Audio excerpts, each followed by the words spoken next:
हाय, good morning everyone. आप सभी लोगों को सुप्रभात। आज हम आपके बीच एक बार फिर से 1857 के विद्रोह के श्रृंखला की आज की कड़ी को लेकर उपलब्ध हूँ। पिछली कड़ी में हमने इसके कारणों को जानने का प्रयास किया था। We have tried to understand the reasons, the causes behind the revolt of 1857 in our previous discussion. Today I am going to discuss about the events of 10th and 11th May 1857 which lead the revolt of 1857. आज हम 10 और 11 मई की उन घटनाओं को समझने का प्रयास करेंगे जिनके वजह से 1857 का विद्रोह हुआ। तो कुल मिलाकर उसका प्रारंभ जो 10 मई और 11 मई 1857 वास्तव में एक ऐसा वातावरण तैयार हो चुका था ब्रिटिशों के खिलाफ जिनमें कई कारणों की वजह से भारतीय समाज के कई वर्ग के लोग नाराज थे। For many reasons, for various reasons we have discussed, like political, economic, social, religious, military and immediate reasons that made the different sections of Indian societies are angry upon the Britishers. लोग नाराज हैं, लोग क्रोधित हैं, उनकी policy से बहुत निराश हैं।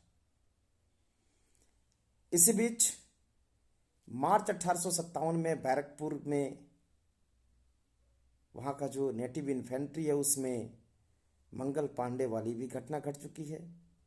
आप मंगल पांडे को जानते हैं, फिल्मों के माध्यम से, साहित्य के माध्यम से प्रथम विद्रोही के रूप में वो जाने जाते हैं। 1857 के विद्रोह का जिन्होंने चर्बी वाली कारतूस को लेकर के जो इनफील्ड राइफल की कैटेजेस थी, there was a rumor that it was made with the fat of cow and pigs. तो इसको लेकर के कि गाय और सुअर की चर्बी से उसकी कारतूस बनी है और it was necessary to bite it with teeth before use. यह महत्वपूर्ण था, आवश्यक था कि इस्तेमाल से पहले उसको दांत से काटा जाए, जिससे लोग नाराज थे। और मंगल पांडे ने अपने सार्जन की हत्या कर दी थी इसी मुद्दे को लेकर के। तो नाराजगी थी, लेकिन बैरकपुर में घटना हुई, लेकिन उस समय श्रृंखलाबद्ध विद्रोह नहीं हुए। ये होती है मेरठ से। 10 मई 1857 का दिन है। It was the Sunday. 10th May 1857 was Sunday. So definitely British officers, soldiers, troops, almost they were the Christians. So many went the church. बहुत सारे लोग चर्च गए थे अपने प्रेयर के लिए। और rest of the sepoys, British sepoys were on off day, छुट्टी का दिन। उसी दिन भारतीय सिपाही, जैसा कि फिजा में चर्बी वाली कारतूस को लेकर एक हताशा का माहौल था, एक हताशा तैर रही थी लोगों को जेहन में। इसको लेकर के वो नाराज हो जाते हैं और बहुत जल्दी ये नेटिव इन्फेंट्री से, पैदल सेना से, कैवलरी यानी घुड़सवार सेना और ऑर्डिनरी पीपुल जो सिटी के हैं वहां तक पहुंच जाती। So late in the afternoon of 10th May 1857, the sepoys in the cantonment of Meerut broke out in mutiny. Gadar, mutiny मतलब गदर, बगावत. It began in the lines of the native infantry, sped very swiftly to the cavalry and then to the cities. The ordinary people of the town and surrounding villages joined the sepoys. The sepoys captured the bale of arms where the arms and ammunition were kept and proceeded to attack white people and to ransack and burn their bungalows and property. यानी बहुत जल्दी यह विद्रोह पैदल सेना से शुरू हुई, घुड़सवार सेना में पहुंची, वहां से शहर के नागरिकों तक, और बहुत जल्दी इन्होंने सभी के सभी ब्रिटिश और यूरोपीय सिपाहियों अधिकारियों को वहां मार डाला, यूरोपीय नागरिकों को भी मारा जो कुछ भी वहां थे उस कंटोनमेंट में, और उनकी जो भी संपत्ति थी उसको लूट ली, उसको तहस नहस कर दिया। उनका जो रिकॉर्ड ऑफिस है, जेल है, कोर्ट है, पोस्ट ऑफिस है, टेलीग्राफ लाइन को काट दिया। ये सब कुछ देखते ही देखते ये सब कुछ उन्होंने डिस्ट्रॉय कर दिया। आप जानते हैं कि जो ब्रिटिश औपनिवेशिक शहर थे, जहां कहीं भी वो रहते थे, वहां उनकी अपनी एक कंटोनमेंट होती थी। तो उसके आसपास जो कुछ भी ब्रिटिश सिपाही हैं, ब्रिटिश नागरिक हैं, जो गोरे लोग हैं, उन सब को मार करके इन्होंने उनकी संपत्ति को लूट करके, हथियारों को लूट करके, जो डाक तार की सेवाएं हैं उनको विनष्ट करके वो वहां से चल देते हैं। और कहां चलते हैं? तो दिल्ली के लिए कूच कर जाते हैं। दिल्ली राजनीतिक रूप से आज भी महत्वपूर्ण है। ब्रिटिश शासन के दौरान भी 1911 में वहां पे राजधानी को लाया गया, मुगलों की भी राजधानी रही। इसलिए कभी सुभाष बाबू भी नारा दिए थे दिल्ली चलो, कभी जयप्रकाश नारायण भी दिल्ली के रामलीला ग्राउंड पर ही ऐतिहासिक रैली कर रहे थे, जिसके बाद हमारे देश में इंदिरा गांधी जी की सरकार ने आपातकाल की घोषणा की थी। अभी भी भ्रष्टाचार विरोधी आंदोलन में अन्ना हजारे कुछ वर्ष पहले दिल्ली में ही आंदोलन कर रहे थे, रैली कर रहे थे। तो चूंकि वो राजधानी है, इसी वजह से ये सिपाही भी मेरठ से दिल्ली को कूच कर गए। चूंकि दिल्ली का जनमानस पर एक राजनीतिक राजधानी के रूप में व्यापक असर था। So that is why that as darkness descended, जैसे कि अंधेरा फैला, अंधकार बढ़ा, शाम होते होते अ ग्रुप ऑफ सिपाहीज रोड ऑफ टुवर्ड्स दिल्ली। सिपाहियों की टुकड़ी दिल्ली को प्रस्थान कर गई और वो लाल किला पहुंचते हैं, जहां मुगल बादशाह बहादुर शाह जफर द्वितीय रहा करते थे। हालांकि वो नाम मात्र के बादशाह थे, अंतिम मुगल सम्राट के रूप में जाने जाते थे। और यह दिन था 11 मई, भोर में पहुंचते हैं।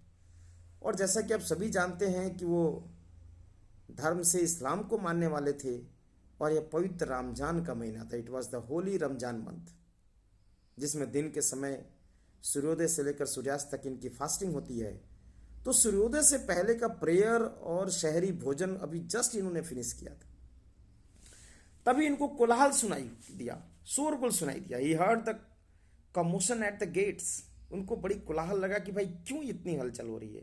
तभी सिपाही जो गैदर हो गए थे गेट के आसपास विंडो से, वो बताते हैं, खिड़की से बताते हैं, ये साहब हम मेरठ से आए और we have come from Meerut after killing all the Englishmen there because they asked us to bite bullets that were coated with the fat of cows and pigs with our teeth. हम दिल्ली से इसलिए आ गए हैं कि अंग्रेजों ने हमें गाय और सूअर की चर्बी मिली कारतूस को प्रयोग करने के लिए कहा, और वो प्रयोग से पहले दांत से काटना पड़ता है। तो हमारा धर्म भ्रष्ट हो गया है, वो हमारा धर्म भ्रष्ट कर रहे हैं। गाय हिंदुओं के लिए बड़ी आस्था का विषय है, माता के रूप में मानते हैं। सूअर के मांस को हराम मानते हैं मुसलमान, वो सूअर के मांस नहीं खाते हैं, नफरत करते हैं उनसे। तो इनका ये कहना था कि इन दोनों जानवरों के चर्बी से इसलिए बनाया गया कारतूस को ताकि हम प्रयोग करें, और प्रयोग करने से पहले दांत को काटने पड़ता है ताकि हमारा धर्म भ्रष्ट हो जाए। इसी बात पे हम गुस्सा हैं, इसी बात पे नाराज हैं, और आप हमारा साथ दें, आप विद्रोह का नेता बने।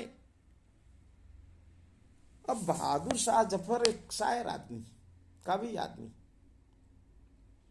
आपने उनके शायरी को जाना होगा। तो वो तुरंत इस बगावत के लिए तैयार नहीं होते, लेकिन वो चारों तरफ से सिपाहियों से घिरे होते। इतने में दूसरे सिपाहियों का दल पहुंच जाता है, जो मेरठ से आता है, जनता उसके साथ आती है, वो दिल्ली के धनी लोगों को लूट लेते हैं और दिल्ली को भी एक तरह से वहां पे भी यूरोपीय लोगों पर हमला कर देते हैं, इंग्लिशमैन पे हमला कर देते हैं और दिल्ली को भी अपने कब्जे में ले लेते हैं, जिसके वजह से दिल्ली भी अंग्रेजी सत्ता से मेरठ के साथ ही बाहर हो जाती है। तो ऐसी स्थिति में ये बहुत क्लियर था, it was clear that Delhi had gone out of British control. ये बहुत क्लियर था कि now Delhi was not under the British control. The sepoys had captured the Delhi and looted and plundered the rich people of Delhi, and also they have killed Englishmen, white men, Europeans, wherever they found them। सबको उन्होंने मारा। अभी इतना चल ही रहा था कि बिना दरबारी शिष्टाचार को पालन किए हुए सिपाही घुस जाते हैं लाल किले के अंदर, नाराज भी होते हैं, मुगल बादशाह को बुरा लगता है। आपने फिल्म मुगले आजम जोधा अकबर में देखा है, कुछ उसके दृश्य यहाँ पे फिल्मांकन किए गए हैं जिसमें बताया गया है कि कैसे शिष्टाचार को फॉलो किया जाता था। कई प्रकार की शिष्टाचारें थी मुगल बादशाह के पास आने में, सिजदा, पायबोस, जमी बोसी, चहार तासलीम, बहुत सारे। तो सिपाही ये कुछ नहीं जानते हैं, कुछ फॉलो नहीं करते हैं, पहुंच जाते हैं, बहादुर शाह जफर हतप्रभ होते हैं, संशय में होते हैं, वो फैसला नहीं ले पाते हैं, लेकिन चारों तरफ से सिपाहियों से घिर जाते हैं और लगता है उनको कि अब हम नहीं मानेंगे तो पता नहीं ये सिपाही हमारे साथ क्या करे। आपको एक हाथ में कोई बंदूक ले और एक हाथ में फूल का माला कहे कि इसको पहन लीजिए और आप उसके पास हैं और कोई सुरक्षा का उपाय नहीं है, तो आपको उसके फूल माला से ज़्यादा उसका बंदूक दिखेगा और आप पहन लेंगे, क्योंकि आपको डर लगेगा कि पता नहीं हम इसकी बात को नहीं माने तो क्या करें मेरे साथ। तो ऐसा सिचुएशन है और उन्हें कहा, they demanded that the emperor give them his blessings, आशीर्वाद दे, और आशीर्वाद सिर्फ नहीं, नेतृत्व प्रदान करे। So surrounded by the sepoys, Bahadur Shah had no other option but to comply. The revolt thus acquired a kind of legitimacy because it could now be carried on in the name of the Mughal emperor। तो चारों तरफ से सिपाहियों से घिरे और चारों तरफ से सिपाहियों से घिरे हैं, इनके पास ऑप्शन नहीं है कि हम इनकार करें, डर भी है कि चारों तरफ से घेरे हैं, नहीं माने तो ये हमारे साथ क्या करें। और सिपाही कह रहे कि हमको आशीर्वाद दीजिए।